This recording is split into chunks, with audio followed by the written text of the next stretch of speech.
बच्चों, स्वागत है आपका हमारे चैनल एनसीईआरटी सॉल्यूशन 99 पे। बच्चों, हमें आशा है आप अच्छे होंगे, स्वस्थ होंगे और आपकी पढ़ाई अच्छे से चल रही होगी।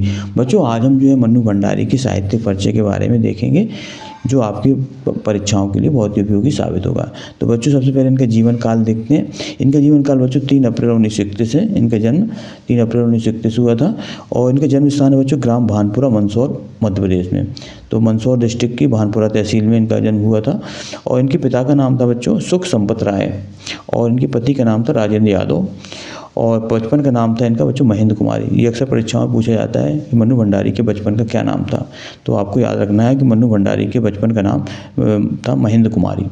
बच्चों, इनकी मृत्यु हुई थी 15 नवंबर 2021 को हरियाणा, गुड़गांव हरियाणा में हुई थी। इनकी मृत्यु 15 नवंबर और 2021 को। अब इनके बच्चों को जो कृतित्व और के बारे में देखते हैं, रचनाओं के बारे में देखते हैं। तो बच्चों, इनका उपन्यास देखते हैं। इनका उपन्यास था एक इंच मुस्कान 1963 में ये लिखा गया बच्चों ये। और आपका बंटी 1971 बहुत ही चर्चित उपन्यास है ये। और तीसरा है बच्चों महाभोज 1979 में और स्वामी 2014 में। तो बच्चों, इस तरह ये महत्वपूर्ण उपन्यास है। ये उपन्यास बच्चों एक इंच मुस्कान उन्होंने अपने पति राजेंद्र यादव के साथ लिखा है। और आपका बंटी 1971 जी बच्चों आपके सिलेबस में लगा है यूजीसी नेट जेआरएफ में। और महाभोज और स्वामी। इसके बाद बच्चों कहानी संग्रह देखते हैं। कहानी संग्रह बच्चों मैं हार गई 1957 और यही सच है 1966, एक प्लेट सैलाब 1968 और 3 निगाहों की एक तस्वीर 1968, त्रिशंकु 1978 और रेत की दीवार और नायक खलनायक विदूषक। इस तरह बच्चों इनके कहानी संग्रह है। मैं हार गई 1957, यही सच है 1966, प्रकाशन वर्ष एक प्लेट सैलाब 1968, 3 निगाहों की एक तस्वीर 1968, त्रिशंकु 1978 और रेत की दीवार और नायक खलनायक विदूषक। ये बच्चों इनके प्रमुख कहानी संग्रह। इसके बाद जो नाटक भी इनके एक बिना दीवारों घर, ये नाटक है बच्चों इनका 1965 में लिखा गया ये। और महाभोज का बच्चों ये इनका जो है उपन्यास था। इसका जो है इन्होंने नाट्य रूपांतर किया है 1982 में महाभोज उपन्यास का। तो बच्चों ये इसका प्रकाशन वर्ष है 1982। इसके बाद बच्चों इनकी प्रमुख कहानियाँ भी हैं। देखते हैं इनकी कहानियाँ कौन कौन सी हैं।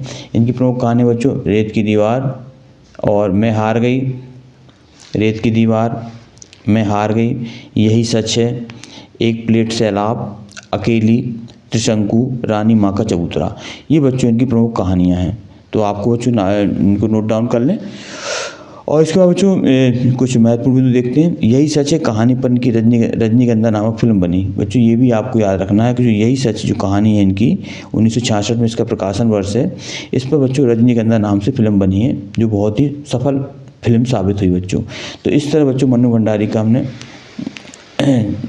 साहित्यिक परिचय के बारे में देखा, इनकी प्रमुख रचनाएं, इनकी प्रमुख उपन्यास, कहानी संग्रह और इनके नाटक देखें। तो बच्चों, ये भी बहुत ही महत्वपूर्ण साहित्यकार है मध्य प्रदेश की। और इन्होंने बच्चों कई पुरस्कार मिले। इनके बच्चों साहित्य में स्थान देख लेते हैं। इनका साहित्य में क्या स्थान है। इनकी बच्चों भाषा शैली देखते हैं। इनकी भाषा बच्चों सरल है, सुबोध है और व्यवहारिक भाषा का प्रयोग किया है इन्होंने उर्दू और फारसी शब्द का प्रयोग किया है। इन्होंने भावात्मक शैली, वर्णनात्मक शैली और संवाद शैली और व्यंग्य शैली का प्रयोग किया है। इसके विषय के अनुकूल इन्होंने जो है भाषा का प्रयोग किया है। और इनकी भाषा में मुहावरों का आवश्यकता अनुसार प्रयोग हुआ है। तो बच्चों, ये इनकी भाषा शैली है मन्नू भंडारी जी की। इनकी भाषा बच्चों सरल, सुबोध और व्यवहारिक है। और इन्होंने उर्दू और फारसी का शब्दों का प्रयोग किया है। इन्होंने भावात्मक शैली, वर्णनात्मक शैली, संवाद शैली और व्यंग्य शैली का प्रयोग किया है। इसके बाद साहित्य में स्थान देखते हैं। मन्नू भंडारी के एक श्रेष्ठ लेखिका हैं और वह अन्याय के विरुद्ध आवाज़ उठाने वाली साहसी लेखिका हैं। हिंदी साहित्य में अमूल्य योगदान के लिए इन्हें सदैव युग प्रवर्तक के रूप में याद किया जाएगा। ये बच्चों इनके साहित्य में स्थान है। इसके बच्चों इनकी विशेष देखते हैं कुछ महत्वपूर्ण बिंदु।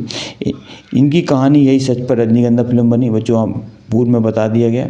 इन्होंने समाज की समस्याओं और व्यक्ति के आंतरिक संघर्ष को उजागर किया है। ये बच्चों इनका महत्वपूर्ण बिंदु है, जो इनकी विशेषता है इनके उपन्यासों और कहानियों की, कि इन्होंने समाज की समस्याओं और व्यक्ति के आंतरिक संघर्ष को उजागर किया है। तो इस तरह बच्चों हमने मन्नू भंडारी के साहित्यिक परिचय और जीवन परिचय के बारे में देखा। आप बच्चों से नोट डाउन कर लें और बार बार इसको रिवाइज करें, ताकि आप 4 नंबर अपने परीक्षा में प्राप्त कर सकें। तो बच्चों आई होप यू कि आपको मनु भंडारी के साहित्यिक परिचय समझ में आ गया होगा। आपसे आग्रह है बच्चों, आप हमारे चैनल को सब्सक्राइब कर दें, लाइक कर दें और ज़्यादा से ज़्यादा लोगों को शेयर करें। नेक्स्ट वीडियो में बच्चों नए टॉपिक के साथ फिर उपस्थित होऊंगा। तब तक के लिए बच्चों जय हिंद, जय भारत बच्चों।